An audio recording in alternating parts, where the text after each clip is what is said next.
आदाब, नमस्कार, अस्सलाम वालेकुम नाज़रीन। पल पल न्यूज के न्यूज रूम से मैं हूं आपके साथ नदीम अकरम। आजम खान को लेकर के इस वक्त सुप्रीम कोर्ट में कई बड़े फैसले चल रहे हैं। 2 पहचान पत्र रखने के मामले में सुनवाई हो रही है, तो वहीं सुप्रीम कोर्ट में उनको जो सजा दी गई उसके बाद किस तरीके के कदम उठाए जाएंगे, ये मामला भी सुप्रीम कोर्ट में चल रहा है। तो तीसरा जौहर अली यूनिवर्सिटी का मामला चल रहा है। तो चौथा उपचुनाव में रामपुर में हुई जो घोटालेबाजी है, जो घपलेबाजी है, उसको लेकर के भी सुप्रीम कोर्ट में अर्जी दाखिल की गई है। पर इन तमाम अर्जियों में एक फैसला जो लिया गया वो 2 पहचान पत्र रखने के मामले पर सुप्रीम कोर्ट ने बड़ा कदम उठाते हुए आजम खान को लेकर के बड़ा फैसला सुना दिया है। किस तरीके से आजम खान को लेकर के बातें खासतौर पर सुप्रीम कोर्ट में कही गई हैं, एक बार इस पूरी रिपोर्ट पर नजर डालते हैं। समाजवादी पार्टी के कद्दावर नेता आजम खान के प्रार्थना पत्र से नाराज कोर्ट ने गुरुवार को उनके ऊपर 5,000 रुपए का जुर्माना लगाया है। बेटे अब्दुल्ला आजम के 2 जन्म प्रमाण पत्र के मामले में गुरुवार को गवाहों से जिरह होनी थी, लेकिन आजम खान के वकीलों ने मध्यम से अपनी बीमारी का हवाला देते हुए कोर्ट से अगली तारीख के लिए प्रार्थना पत्र लगाया था। लेकिन कोर्ट ने नाराजगी जाहिर करते हुए आजम खान समेत अन्य आरोपियों पर 5,000 रुपए का जुर्माना लगाने का आदेश दिया। अब इस मामले की सुनवाई 19 दिसंबर को होगी। दरअसल सपा विधायक अब्दुल्ला आजम के 2 अलग अलग जन्म प्रमाण पत्र मामले की सुनवाई रामपुर के एमपी एमएलए कोटे में विचाराधीन है। गुरुवार को इसी मामले में कोर्ट में जिरह होनी थी। इस केस में आजम खान, अब्दुल्ला आजम और उनकी मां तंजीम फातिमा आरोपी हैं। इस मामले के विवेक चंद न्याय नरेंद्र त्यागी और अब्दुल्ला के प्रस्तुत दिनेश गोयल की गवाही हो चुकी है, लेकिन जिरह नहीं हुई है। गुरुवार को दोनों गवाहों से जिरह होनी थी, लेकिन आजम खान के वकील द्वारा बीमारी का हवाला देते हुए अगली तारीख की मांग की गई, जिस पर अभियोजन पक्ष की तरफ से आपत्ति जताई गई। कहा गया कि बचाव पक्ष की तरफ से हिला हवाली की जा रही है। दोनों पक्ष को सुनने के बाद कोर्ट ने नाराजगी जाहिर करते हुए बचाव पक्ष पर 5,000 रुपए का हर्जाना लगाते हुए 29 दिसंबर की तारीख तय की है।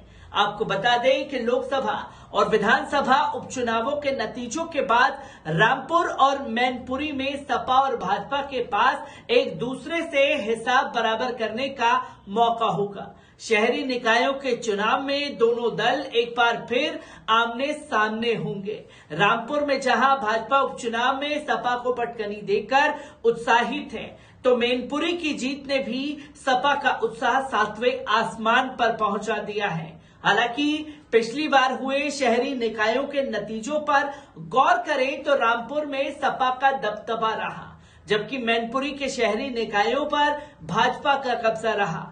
पूर्व मंत्री आजम खान के सियासी कद में इजाफे के साथ रामपुर में सपा का दबदबा हर चुनाव में बढ़ता गया।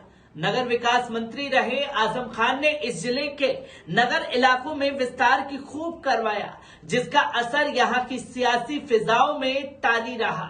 रामपुर जिले में 5 नगर परिषद हैं, रामपुर, मिल्क, स्वार, टांडा और बिलासपुर। वहीं पिछले चुनाव 1-3 नगर पंचायती थी, जिनकी संख्या बढ़कर अब 6 हो गई है। पिछली बार जब 2017 में शहरी निकायों के चुनाव हुए थे, तब 8 शहरों निकायों में 6 पर सपा का कब्जा रहा था। टांडा नगर पालिका परिषद और मसवसी नगर पंचायत भाजपा के हिस्से आई थी, जबकि स्वार नगर पालिका परिषद चेयरमैन रेशमा वली ही सपा में आती है, लेकिन जीत के बाद उनका सियासी रुझान सपा की तरफ नहीं रहा।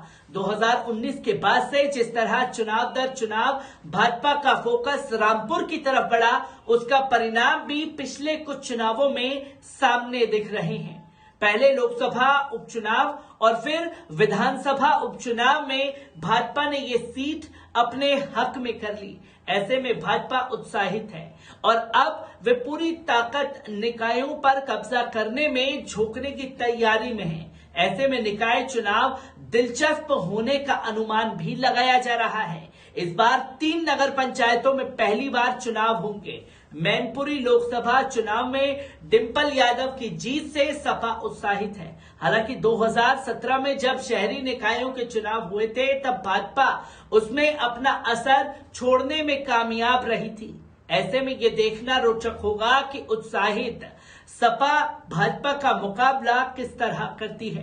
पिछली बार के शहरी निकायों के नतीजों पर नजर डालें तो मैनपुरी नगर पालिका परिषद और 6 नगर पंचायतों पर भाजपा अपना चेयरमैन जितवाने में सफल रही थी, जबकि भोगांव और कुशमरा नगर पंचायत का चेयरमैन सपा समर्थित उम्मीदवार बने थे। इस बार मैनपुरी में एक और नगर पंचायत बरनाहाल का गठन हुआ है। इस नगर पंचायत में पहली बार चुनाव होगा। इस बीच हुए चुनाव के दौरान सपा और भाजपा एक दूसरे की चुनावी रणनीति से वाकिफ भी हो गए हैं।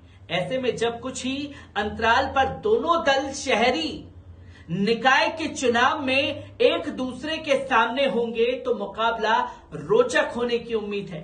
रामपुर में सपा प्रशासन की सख्ती को शक्ति का दुरुपयोग बताता रहा है। ऐसे में जब इस बार शहरी निकाय के चुनाव होंगे तो उसे वहां अपनी रणनीति बदलनी होगी। उसे देखना होगा कि कैसे वे अपने वोटरों को घरों से पोलिंग बूथ तक ला सके, जबकि भाजपा एक बार फिर अपनी नीति के साथ आगे बढ़ेगी ताकि वे इन निकायों पर कब्जा जमा सके। जहां पहले सपा का दबदबा रहा, इसके लिए मुस्लिम दाव लगाने पर विचार चल रहा है, वहीं मैनपुरी चुनाव में भले ही सपा ने भाजपा को पछाड़ दिया, लेकिन अब भी राजनीतिक गलियारों में सवाल साफ है कि क्या सपा अपना वही तेवर बनाए रखेगी। लोग तो ये भी कह रहे हैं चूंकि मैनपुरी लोकसभा उपचुनाव सपा के लिए प्रतिष्ठा का सवाल था, लिहाजा और डिंपल चुनाव मैदान में थी, इस वजह से इतना जोर लगाया गया। जब शहरी निकायों के चुनाव होंगे तो न केवल सपा और भाजपा चुनाव मैदान में होंगी, बल्कि कांग्रेस और बसपा भी अपने प्रत्याशी उतारेगी।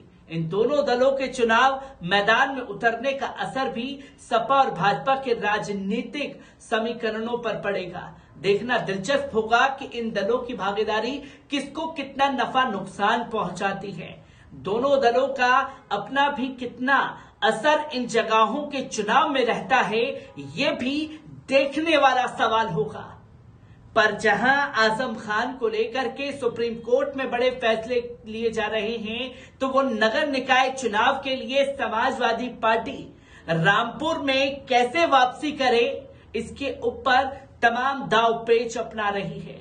फिर आजम खान समाजवादी पार्टी रामपुर में साफ तौर पर अधूरी नजर आ रही है। किस तरीके से मौके को बनाया जाएगा, कैसे कदम सुप्रीम कोर्ट की तरफ से लिए जाएंगे, ये सबसे बड़ा सवाल खड़ा होता है। पर इन्हीं सब सवालों के बीच में रामपुर भाजपा के लिए इतना जरूरी है और आजम खान एक लौते ऐसे नेता हैं जो सीधे सीधे प्रशासन भी आजम खान को हराने पर लगा है।